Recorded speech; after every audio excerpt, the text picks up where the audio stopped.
السلام عليكم ورحمة الله وبركاته. دمان أصحابتك وحنا عاب التكنولوجيا في انستيتيوت ألا بحنا قبرة عشرة إنكم بحكي اللغة داف Soomaaliga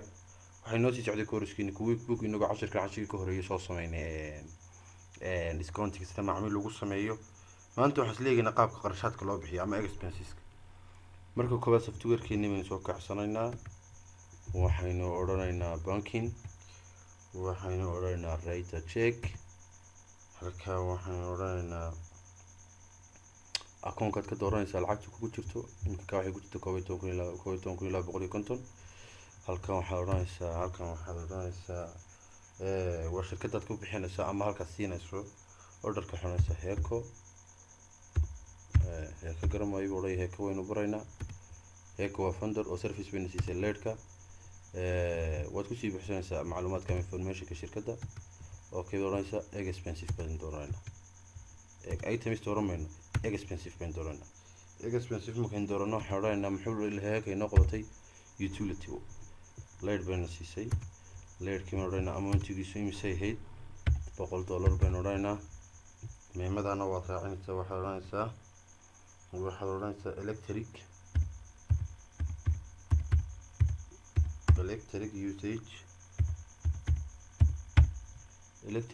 marka tiraahdo save and close balance marka tiraahdo waxaad oranaysaa reportkeena gee reportka marka tagno company financial baynu oranaynaa waxaan oranaynaa profit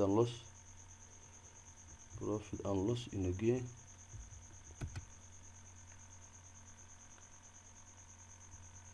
haddaba meeshu ka go'ayaa waxa weeyaan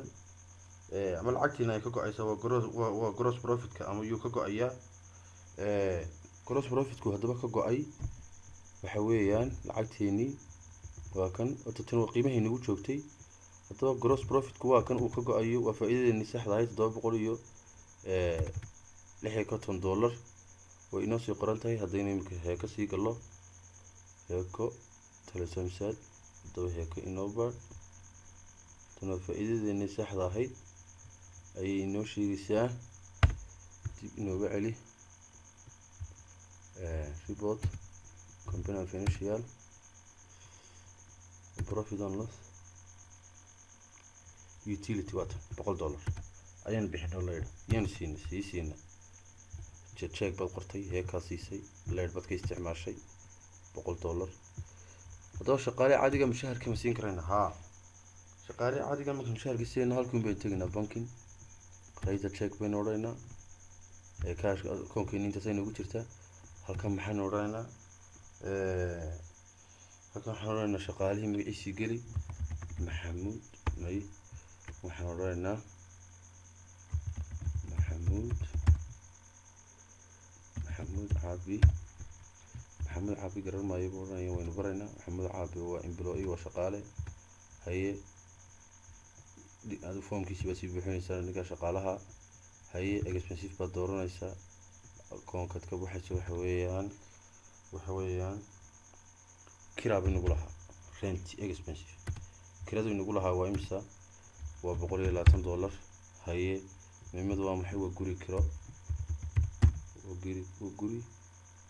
waa guriga kiradiisa save and close baynu oranaynaa halkaan tegaynaa report baynu leenahay company financial profit and loss standard rent baa kusoo kortay expensive kuga go'aya kharashaadka naga baxay waa faa'iidadeeni saxda ahayd ayay mar walba ka go'aysaa expensive kii baan ku dhufaynaa rent expensive oo iyagan kiradaasi nabaad leedahay ku sii dhufo check baynu qornay 7 bishayna qornay maxamed caabi baa naga qaaday guriga kiradiisa oo imisa lacagtu 120 okay marka sida idinku waxay isku soo daydaan inta banki tagtaan rate check waxay isku soo daydaan inaad qof macaamiil oo mushaar ku shaqeeyo kale inaad siiso mushaharkiisii isku soo daya khayr baan idin rajaynayaa asxaabta. Assalaamu calaykum waraxmatullaahi wabarakaatuh.